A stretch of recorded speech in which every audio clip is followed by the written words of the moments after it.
people, sometimes we set ourselves up for failure. Sometimes we set ourselves up to get hurt because we let our feelings overtake rational thought. Yeah, I'm going to talk about relationships.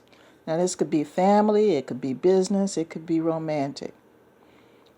But there are some people in this world that just take folks for granted. That's what they do. All they do is get involved with people to see what they can get that will serve them. They don't give any regard to what that person wants, and they don't care. And what happens is these are very charming people. They have good presentation, they say and do the right things all the time, but it's all a ploy for them just to get whatever they can out of you. And of course, you, loving the attention, you figure in your mind that you're special, you feel wonderful, and then the day comes where you find out their true colors. They may say or do something that's totally out of character and have totally no remorse or disregard. No remorse or regard for your feelings at all when they do it. They'll come out with some excuse about, I never promised you anything. Or I mentioned before that it was like this. So not only are you hurt, now you're confused. But see, that person knew that you were falling for them and try to put the blame on you. Well, you went on ahead with it anyway. Look at this person's past and do some research. This is how they operate. This is what they do, and this is who they are. And it's been that way before you came along. That's how they live their lives. And these are the type of people that take folks for granted so much, they actually think that person is going to be around forever.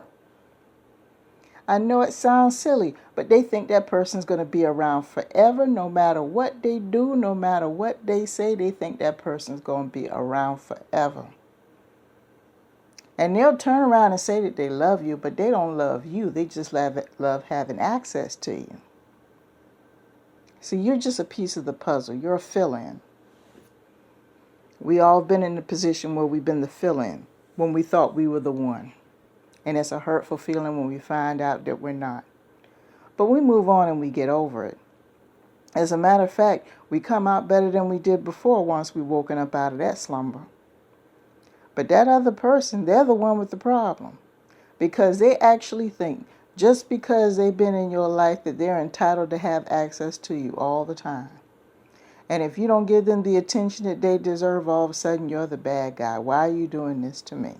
Blah, blah, blah, blah, blah.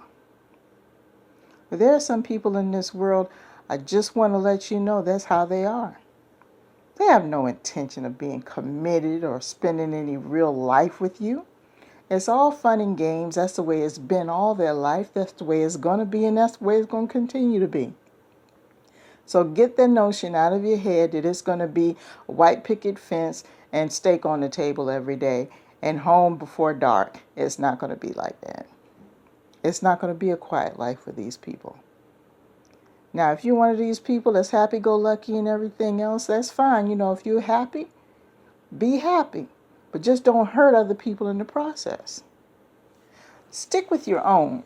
Because see, a lot of cases, what these people will do is they'll seek out people like you and me that are a little bit more subtle-minded, have a little better sense of commitment than they do, and they'll try to glean whatever knowledge and sacrifice you're willing to give them until they get caught red-handed and you get sick and tired of them. But every now and then they'll try to pop back in and out of your life, and they're satisfied with that. They don't care if they're not around all the time. They just want to be able to know in the back of their mind that they could pick up the phone and call you whenever they want. They can come by whenever they want. If you might be a little in your feelings, they figure they could smooth talk you anytime they want. Because they love access to you. See, it wouldn't have mattered. You could be the girl next door. You could be the fella in the building across the street. You could be the person in the desk across the room. They like having access to you. That's what they're in love with. They're not in love with you. So I'm kind of hoping this will help somebody, because I know what it's like more than one occasion in my past where I was thought I misinterpret all this attention and stuff for love, and come to find out all they wanted was somebody to have access to.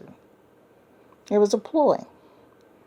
And it's just, it's a real thing. It's a real game that's going on out here. And there are people actually in this world who believe that once they start dealing with someone, regardless of what the situation is, that they'll always have access to that person. And the minute they realize that they don't have access, all of a sudden you're the bad guy. They start playing these emotional mind games. Now, if you're like me and you're trying to level up and you got a purpose, you really don't have time for their antics. And if you're not completely dismissed them out of your life, you've already moved them out. You're moving them out. You're limiting access to them. You're not going out of your way to communicate with them. You're not going out of your way to see them. And you really don't care. It doesn't bother you like it used to, because you got something else in its place that's much bigger than that. So I just wanted to put that out there. Just be careful. Be careful. As people turn around and say they love you, they love access to you. They love access to your resources. That's what they love. And a good way to find out whether or not they're telling the truth, get the backstory. Get the backstory. See how they move. See what level of commitment they've given to any relationship in the past. A lot of these people that do this, they have no sense of commitment. They think commitment is worse than a curse word. They really do. And it's a sad thing, but it's the truth. So I just wanted to put that out there. Hopefully that'll help someone. I'm going to let you guys go. Peace.